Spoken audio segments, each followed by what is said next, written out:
There's this common but really outdated saying that renting is just throwing your money in the trash. And I think in this market, it is becoming even less accurate. We will never have affordable housing in this country again because people have built their wealth on real estate. People will need to lose their homes, lose their investments, lose value in the homes in order for us to have affordable housing. And this I moved into a place that I can't afford and now I'm stuck. I recently moved into a luxury apartment, and though it is nice and I like it and all these other things, I realized that I can't afford it. Y'all, let me tell you one thing. If you are about to rent an apartment building, a luxury one, a casual one, whatever, and it is managed by Gray Star Management, run. R-U-N. They are evil people. I swear, they're evil. Tenants can be so freaking annoying when you have rental property. So one of my tenants, they need a rental inspection from the city. You're really only interested in the money. Hey, Steve. I'm reaching out because you haven't paid rent in 5 months. Do you have any plans on catching up to that soon? So most landlords do not want long-term tenants. And because I know exactly how this godforsaken app works, yes, it is very possible that your Aunt Miriam down the road who rents her garage apartment is an exception to this rule. However, generally speaking, this is the case. Do you think it's bizarre that my landlord just sent me my security deposit back with a cleaning fee taken out of $188 and included an invoice from a cleaning service? Like, I would just think that having a cleaner come in between tenants is just like standard practice for a landlord and part of their responsibility. And I just want to know who the fuck came up with the whole, when it's time for you to renew your lease, your rent automatically goes up at least $150, $200. Like, what's up with it? Who came up with that? Because I don't even understand. Like, if y'all have a good renters relationship, why would you fuck that up? Like, you got a good renter. There was a woman on here that made a video talking about how using the language of that rent is throwing your money away is incorrect because, like, you're buying a service, you're paying for a service just like you're paying for utilities, or you buy something at a store. Like, you are giving somebody money to live somewhere. Believe it or not, there are still some people that are wanting to buy a home and forego their inspections. I've seen it on the listing side, and it totally blows me away. And it's okay to do that, but the one inspection you should always do. The FTC created a rule that would strike down non-compete clauses, but a Texas judge just said no, so those non-competes are still in your contract. But here is how you can negotiate out if you still want to go. This is a message to Graystar because honestly, I am really pissed off. So I live in an apartment that was recently bought out by Graystar, the big company that I guess buys a lot of apartments and manages them and runs them. And during that same time, the new management took over, okay? Why do people think it's cheaper to buy a house than to rent an apartment? Y'all don't know this, but for the past 3 or 4 months, I've been working with a realtor trying to figure out when I can buy property, where I can buy property in Atlanta, programs that'll help me with the down payment, and all of this because I really want to buy a house here. How is America continuing to build all these ridiculous ass apartment complexes, but charging almost $3,000 for one bedroom? And who in the hell are affording to move into these ridiculously high, overpriced, expensive apartments? In the United States, you don't have to buy a mansion to feel broke. Just try renting a one-bedroom apartment. Across major cities and even small towns, rent prices have exploded. In some places, it takes 2 or even 3 full-time jobs just to afford a modest place to live. And yet, luxury towers keep rising, landlords keep cashing in, and working Americans are being pushed further and further out. So the question is simple: why are rents in the US so high? And who's really getting rich off it? In this video, we'll break down how we got here. From Wall Street buying up neighborhoods, to the collapse of affordable housing, to policies that protect profits over people, you'll see how housing has become one of the biggest wealth machines for the rich, and a trap for everyone else. This isn't just about numbers. It's about families on the edge, generations locked out of homeownership, and a system where the more you pay, the less you seem to get. Welcome to the rent economy, where the American dream comes with a monthly bill you can't afford. We will never have affordable housing in this country again because people have built their wealth on real estate. People will need to lose their homes, lose their investments, lose value in the homes in order for us to have affordable housing. And this is a rough conversation to have because we all have friends who've invested in real estate. Our parents own homes. Our grandparents own homes. We're all being taught to build wealth through real estate, but that directly leads to the housing crisis that we have already arrived at, that we've been at for over a decade. I remember growing up seeing Fox News talking about class warfare, but it's like, we working class people, the ones who are the have-nots, we did not ask for class warfare. We asked for our fair share. You took it all. So now if we have to take it back, like, yeah, that might lead to some class warfare. But really, whose fault was that? Like, whose fault was that? And it's not even the people who wanted to invest in real estate. Like, why is there no government national housing option for people who just want a $90,000, $100,000 home? And you might be saying, oh, that's a shack. It shouldn't be. It shouldn't be. The cost of materials to build a home, the land to build a home, not that expensive in a lot of places. In a lot of places it is. But like, we have to be honest about this. Like, when we're all talking about like, yeah, let's like build wealth and build triplexes and rent out things, like, you want to be a landlord? You want to hoard land when you know people can't afford housing, when there's homeless people everywhere? Like, I understand. Like, we're worried. We don't have generational wealth to pass on. For sure. But we will be adding to the problem by continuing to invest in real estate. This whole country, most of the wealth in this country is built off of investing in real estate and starting businesses that then sell for like millions, billions. Affordable housing will bring down the prices of everyone's houses. So that's what's gonna need to happen. There's this common but really outdated saying that renting is just throwing your money in the trash.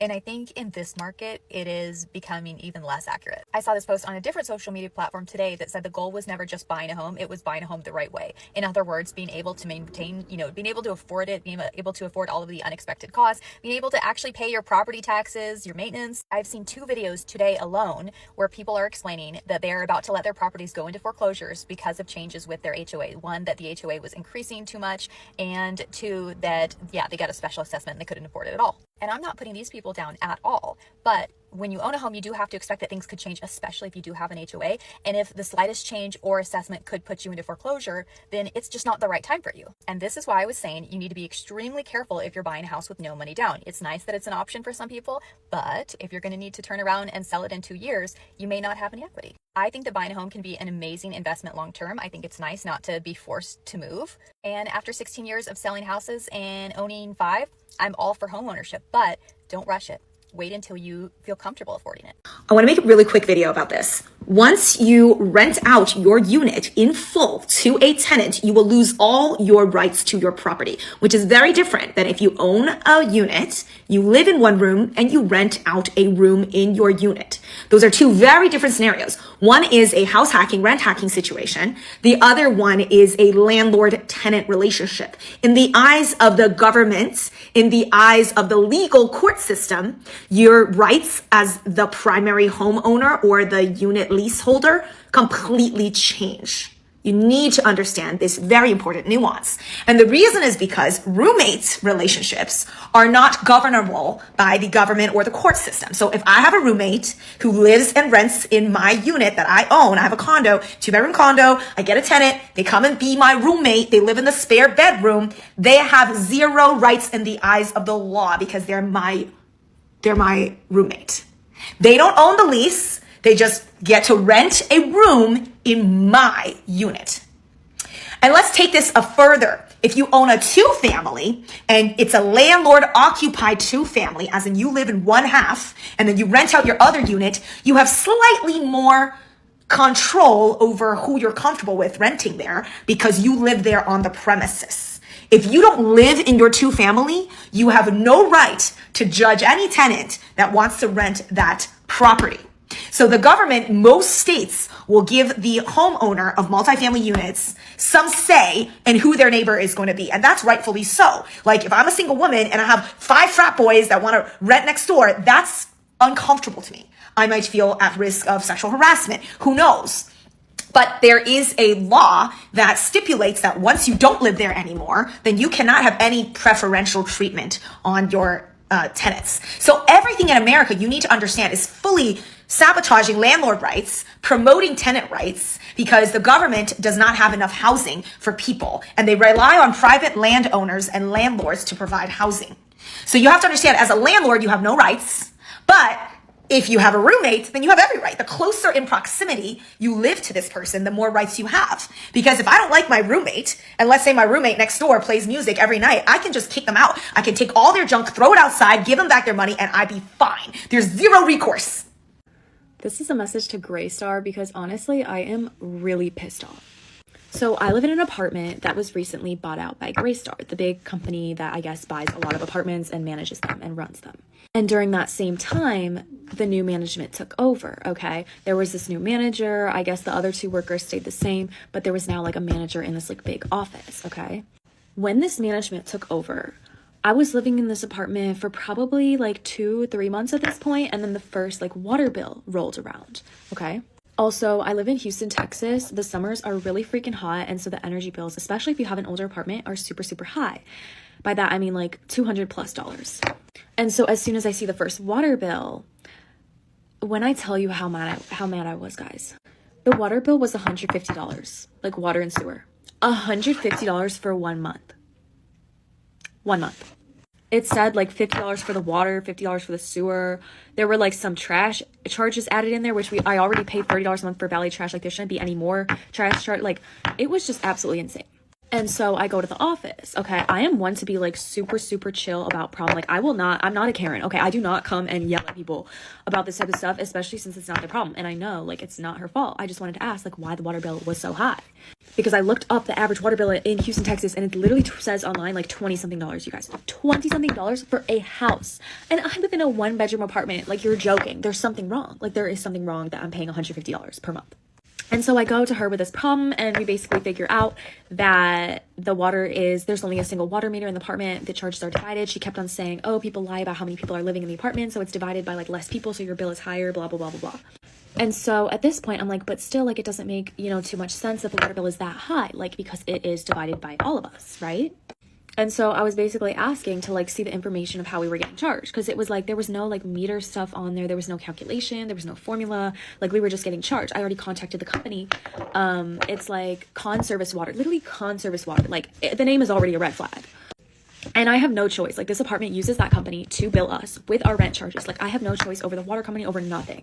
And so I was hoping the manager could at least help me resolve the situation, right? Wrong. She basically started yelling at me, mind you, in front of the other residents that were trying to tour the apartment, because this was like on a Saturday. There were a lot of people in the lobby. She legitimately starts yelling at me about how I live in an older apartment. The bills are going to be higher. We only have one water meter. Like look at this, like this, I don't want to say her name, but like this other worker that worked in the office that actually lived there. She was like, her bills are the same as yours. Everyone has the same bills. You shouldn't be getting so mad, blah, blah, blah, blah, blah. And she starts going off. Like the future residents literally start turning their heads and is like wondering what is going on. And they also hear that like the water bill is $200. Like I kept on repeating that because I was like, bro, I want them to hear this. And if they start living here, their bill is probably going to increase too. So I was like, and let me tell you, I was smart about this conversation. Okay, I could tell she did not live there because she would have been mad about this too. She would have been mad. So I literally told her, like, do you mind if I ask, like, and I was being super nice the whole conversation. I was like, do you mind if I ask, like, do you live in this apartment? And of course she says no, you guys, of course. And she starts going off about how this is an older apartment and she lives downtown in a new ass apartment. And if you want a smaller bill, go live there. She literally says that, like, I live in this apartment. She's the manager of this apartment who wants people to be living in this apartment so she can keep her freaking job. And she tells me to go live in a new apartment. Like, you're joking. And so all I was doing was like asking if I could see like some sort of formula or like something telling me like how I'm being charged, because $150 is not right. Like, it's not right. And she kept repeating, and these were literally her words. She kept on saying like, no, I don't have that information. I can't give you that information. I don't have it. And in her words, she was like, I don't know why you think that company would give you that information if they don't even give it to me. Like, I already asked them. She said that like 10 times. I already asked them. Like, why do you think that they would give you, like, she said you, like that, like you, that information if they don't even give it to me, the manager of this apartment complex? So So after that conversation, I walked my little butt back to my apartment, you know, super chill, like didn't get mad, didn't get frustrated, but I was like, she's going to pay for this. Okay, she is going to pay. I'm going to contact this Greystar company that I learned recently bought out the apartment and complain to them. Okay, so what do? I go on the little website. I start typing on my complaint about a staff member. Okay, that was the only thing. There was no manager complaint. There was only complaint about a staff member, mind you. And when I was submitting this form, it said on the page, guys, it said on the page, we will contact you back to this phone number that you entered. I put in my phone number. They said, the Greystar website said, we will contact you back with this number. Did not say would contact the manager, did not say would contact the apartment, but I'm smart. Like I knew I wasn't going to put in the name because I don't want problems with this girl. Like it will just make my life worse because I live here and I have a contract here. I don't want problems with this manager because she manages my apartment. So I was like, I want to leave this review anonymously. I want to talk to someone in the company. They weren't answering the phone. So I decided to leave this review on the website. What do I get the next week or two? It was 2 weeks later. I get a phone call. Okay, I thought it was the worker, like the nice worker that works there, not the manager, because she's called me from this number before. So what do? I call back. And who is it? It's the manager. And what does she say? Hey, I got this complaint. Like, you filed a complaint, like, on the website. Like, can I help you with it? Like, what is it? Because I didn't put her name. So maybe she thought it was about a staff member or maintenance. Yeah. And I told her I don't want problems, so I wasn't going to say, like, what it was. So I was like, and she was like, I was like, I'll go talk to you in person about it because I just wanted to stall. And so I was like, oh, I'll go talk to you in person later. She was like, well, can you at least tell me, like, is it a staff member? Is it a maintenance? I was like, oh, like, it's maintenance. And so that was it. And I was like, oh, I'll go talk to you in person later. That was it. Luckily, I haven't been in the office since. I've had problems. The gym treadmills are both broken. I don't want to go and complain about it because I don't want to see her. I don't want to talk to her. She's going to ask me. But I did make up a story, you guys. I did make up a story. If she asked me, I'm going to say, oh, it was this guy pretending to be maintenance at like 3 a.m. who came to my door, and I learned that it wasn't maintenance. It was someone trying to rob me. So that's what I'm going to say. But basically, more of the story is I'm super, super mad at Greystar because they said they would literally contact me, and they contacted the manager that I submitted the complaint about. And yeah. And then I called them later and they were like, oh, but you submitted on the website. Like, our policy is like, we give it right to the manager. I'm like, then why am I submitting? Like, if I wanted to talk to the manager, I would go talk to the freaking manager or call my apartment. Why am I submitting a complaint on Greystar about my apartment? If I wanted to tell like, that doesn't even make sense. Like, that doesn't even make sense. Make it make sense. So anyways, I'm very mad. I think the system should do better. He was literally trying to tell me that I submitted it like in this portal or something. I was like, no.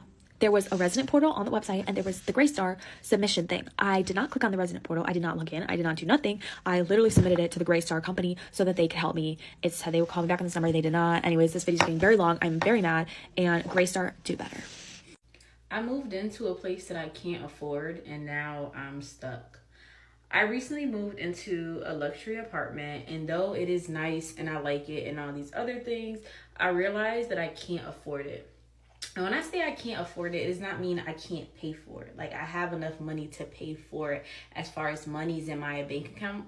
But as far as like what I want to do in life, I can't really afford it. In a sense of, now I'm in a position where it's like, I'm here and I pay so much in rent. It's to the point where it's like, I can't even go on a trip right now.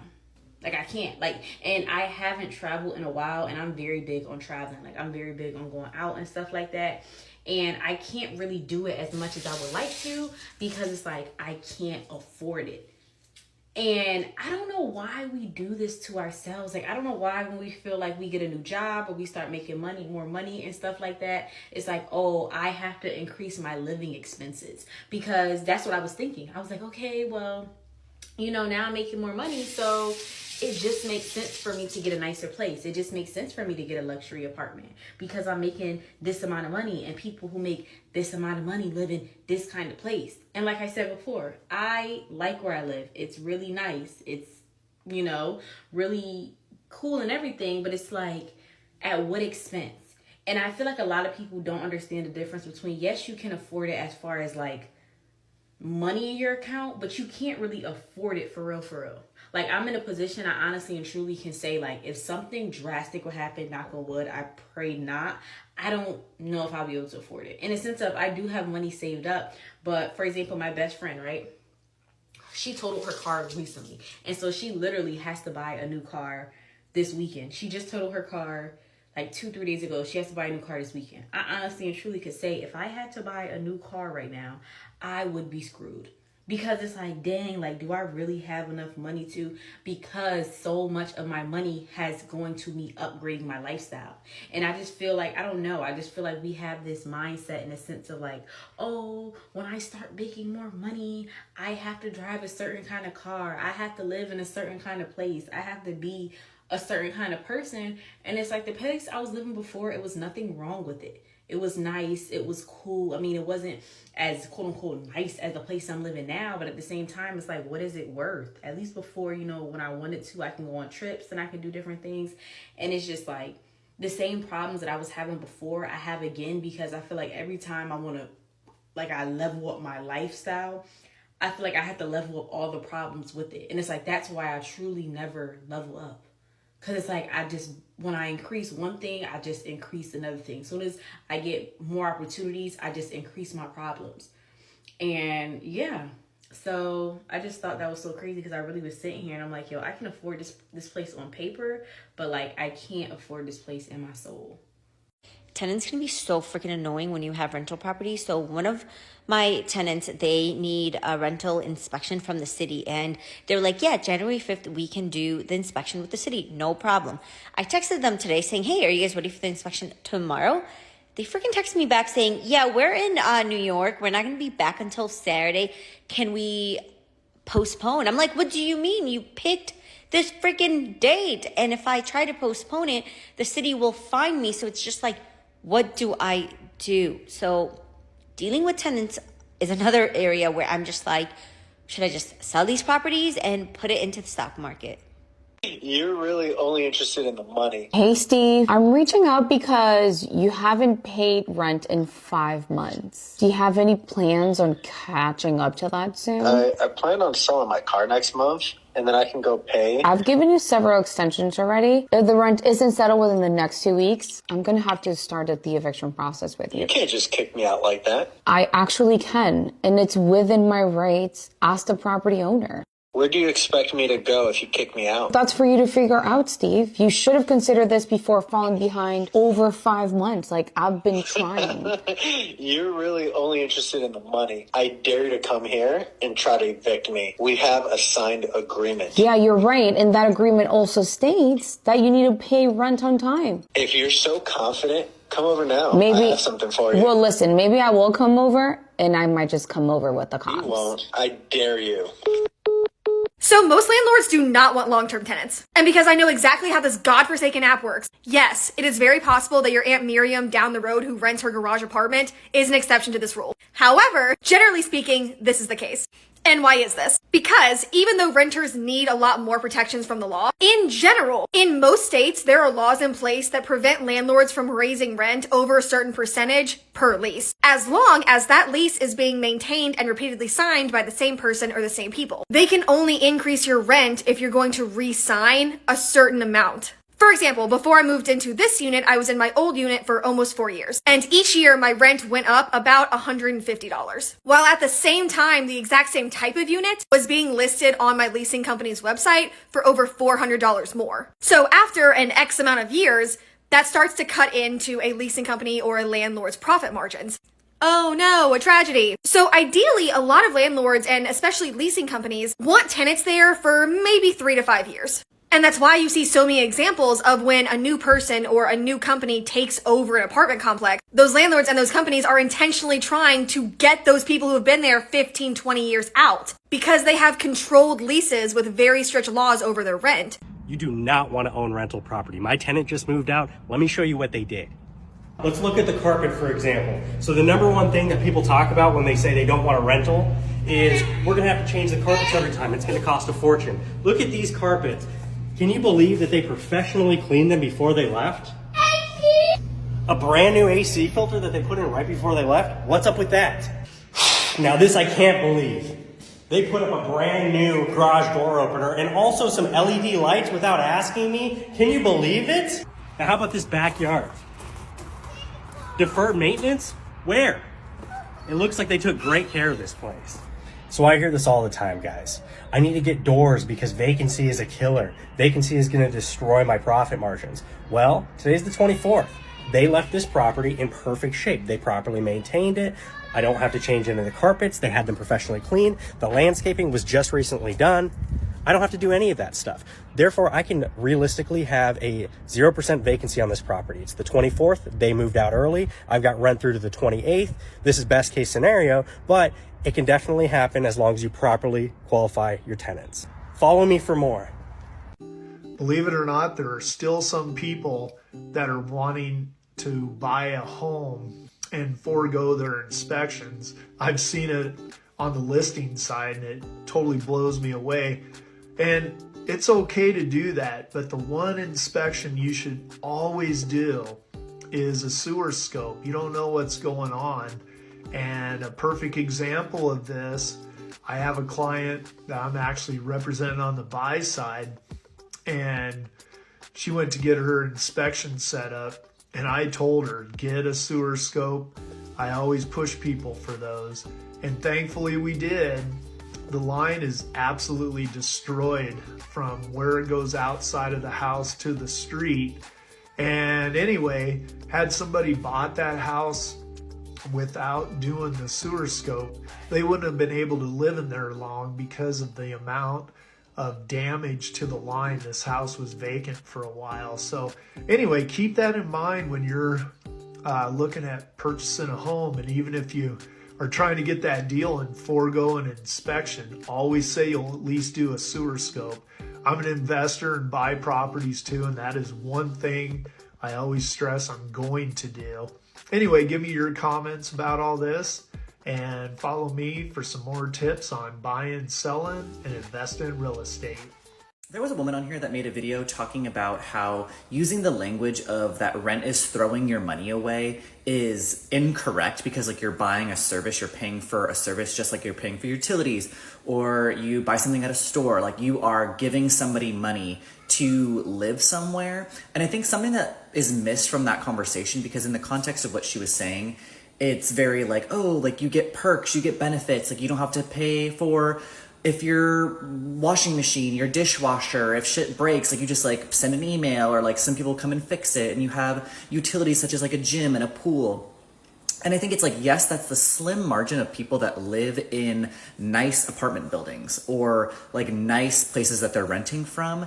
And the majority of renters are not those people, are the people that are in landlords' homes that have things falling apart, that have bugs, that have things that are not being repaired, people that are messaging their landlords and being like, hey, like here are problems, construction, like multiple things that like a landlord takes advantage of because they have the housing, they have the capital, they have the commodity that's being sought after, and they abuse that power. I think any business under capitalism and under this fucking late stage capitalism that we have, they're cutting corners. They're taking advantage of the people at the bottom. They are extracting wealth. They are doing all of those things. And to repackage that argument and saying like, oh, you guys are just being dramatic. Like you are paying for a service. Like they are giving you a service.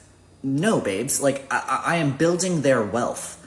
And yes, I maybe have a roof over my head and I have shelter, but that does not negate the fact that like the number one like wealth builder that used to be the American dream of like being able to buy a home, own a home, and secure that bag in that way, like that is completely lost on so many generations past the boomers. Like we're seeing it through the millennials. We're seeing that nobody's going to be able to afford to buy a home to be able to pass on that generational wealth. So we're going to be working and renting everything. Everything's going to be a subscription service. And I think it's very dangerous to attack that narrative or attack people's response to that and saying it's like, you guys should be grateful. It's like you pay for any other service. So like rent is just another service.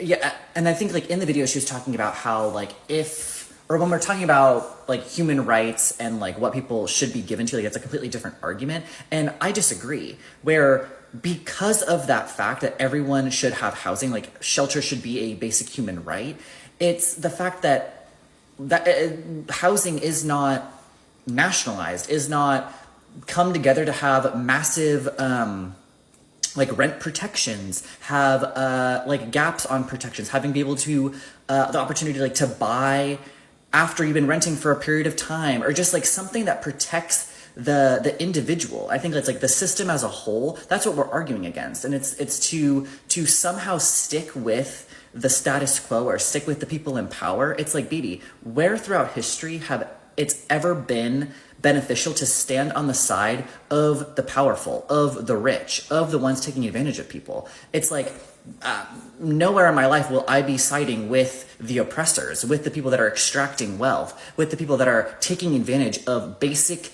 human needs that we all have to make a quick buck. Like they were hoarding it to now build wealth for themselves, rather than having the luxury or the privilege of every individual to have access to that. We're seeing all these homes being bought up by corporations. It's maybe if you're in the bougiest apartment building that has all these amenities and X, Y, and Z, but it's even going further than that, because I saw a video talking about how on college campuses, we build these rec centers, we do all of these things to like have an excuse of why we're raising prices of college, raising the prices of rent. And any person that went to college, any person that has lived in a dorm, you know exactly damn well that those apartments, those dorms did not cost what we paid. I paid damn near $1,000 a month to literally live in a cubicle that was falling apart, that had black mold, that had bugs, that had the ceilings decaying, had water damage, had old ass furniture that was built by the prison industrial complex. Like, it's these systems that be, maybe you're living in the nicest apartment, you have all the amenities, your landlord loves you, gives you little breaks, but the system as a whole, the status quo of renting, that's what we're attacking. We're not it's like, get a grip. Y'all, let me tell you one thing. If you are about to rent an apartment building, a luxury one, a casual one, whatever, and it is managed by Gray Star Management, run. R-U-N. They are evil people. I swear, they're evil people. They don't respond to anything. They run buildings into the ground. They increase rent without answering people's phone calls or fixing anything. They dodged me for 5 months on my bathroom fan. There is mold growing in my bathroom. It's disgusting. And if you have asthma, don't bother using my bathroom. You'll die in there. And it's just so unacceptable. And my building management just changed. And so I went to go complain. They're like, oh, sorry, we can't do anything about the old people, Gray Star Management. They sucked. They avoided like updating or fixing anything in the building to save money. Anyway, we'll try to fix your bathroom fan now. They suck. They literally suck. I don't know how to get to these people. They have endless online bad reviews, but like, seriously, someone needs to step in to hold these people accountable for treating people so inhumanely. They literally just don't respond. Silence. Like, I could be having a fire in my building and they'd be like, well, it costs a lot of money to take it out. Can you just do it yourself? Consider yourself warned. Why do people think it's cheaper to buy a house than to rent an apartment? Y'all don't know this, but for the past 3 or 4 months, I've been working with a realtor trying to figure out when I can buy property, where I can buy property in Atlanta, programs that'll help me with the down payment and all of this, because I really want to buy a house here by next year, by the time I get out of this lease. But looking at the housing prices in the housing market, bro, it's literally cheaper to rent an apartment for a year. If your rent is $2K a month, that's $24K. I think to buy just a house here, like a regular house that you're going to have to fix up, you probably spending $300K for something nice, and it's not going to be in a good neighborhood like that. And you got to put 10% down, which is $30K. And then the programs that are able to help me, HFA or whatever, they give you upwards to $20K. So you still got to put $10K down. By the time you rent an apartment, it's only $24K a year, which, I mean, where else can you stay and save up $24,000? It's hard in this economy. And I've had people telling me like, nah, like I bought a house. Like this one guy commented on my YouTube and he was like, I'm 60 years old. I bought a house in Midtown Atlanta 30 years ago. Bro, do y'all realize 30 years ago, even 10 years ago, the cost of living is not the same as it is now. Like, I'm just tired of people saying, I would not pay $2K, $2,500 a month in rent. I would rather buy a house. Bro, do you know what you have to go through to buy a house? Do you know the inspection, shit you probably gonna have to fix, buying an older house? Because for the prices that y'all are thinking that people can afford a house for, it's not going to be a new build. I'm sorry, not in Atlanta. But yeah, I just, before you guys just be like, it's cheaper to buy a house. Yeah, the mortgage may be $1,500 versus paying $2,500 for rent. But the shit you got to go through to get to the point of having that mortgage is crazy. And don't even count HOA in there. HOA fees can be upwards to $1,000. Like, I just really want people to think.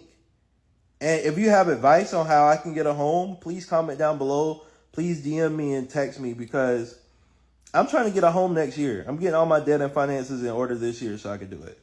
But yeah, that's my little TED talk. How is America continuing to build all these ridiculous ass apartment complexes, but charging almost $3,000 for one bedroom? And who in the hell are affording to move into these ridiculously high, overpriced, expensive apartments? The national average salary is like $55,000, something like that. I'm not the best at math, but 56,000 divided by 12 is like $4.6 thousand a month. That's like 75% of your check gone if you're paying $3,000 a month for an apartment. Not to mention you got food, you got electricity bill, you got car payment, car insurance, gas. You like to go shopping, get new clothes. God forbid you need a haircut every 2 weeks, or you got to get your hair done. And God forbid you have fucking kids' mouths to feed. That's even double. The average income earner cannot afford these overpriced ass apartments. So who the fuck are they building these apartment complexes for? And what makes it even more hilarious, every single fucking year, these greedy ass landlords continue to increase the rent. So pretty soon, if you haven't already, we're going to be seeing $4,000, $5,000 a month apartment complex prices. And my question is, why do they keep getting away with this? How, as we as a people have not gone up there with pitchforks, knives, and any type of weapon that we can find to put an end to this madness? We are literally allowing them to run our pockets fucking dry. What happened to America? We used to protest way back then. The minute taxes went over 2%. Now, we are getting taxed damn near half, if not more than half our fucking money. Rent is out of control. Housing prices are out of control. Mortgage is out of control. Every single bill known to man is completely out of fucking control. And all we do is we go on TikTok, we bitch moan, we complain, and then the next day we get up, we go to work, and we pay that overpriced ass rent. Why, as we as a people have not done anything about this? Because we have not revolted. Us not revolting means that these landlords will continue to increase the rent every single year. Us not revolting means that these developers will continue to buy up a whole bunch of land, knock down these trees, and build overpriced ass apartment complex on top of apartment complex on top of apartment complex. Us not revolting will lead to housing prices continuing to skyrocket, mortgage rates continuing to skyrocket, and everything else known to man to live continuing to skyrocket. As much as this problem is corporate greed, another half of this problem is us not fucking revolting and taking a stand against these corrupt, greedy motherfuckers. We, as a people, have allowed them to get away with so much shit, they have become borderline unstoppable. And it's sad to say, but I think there's no coming back from this.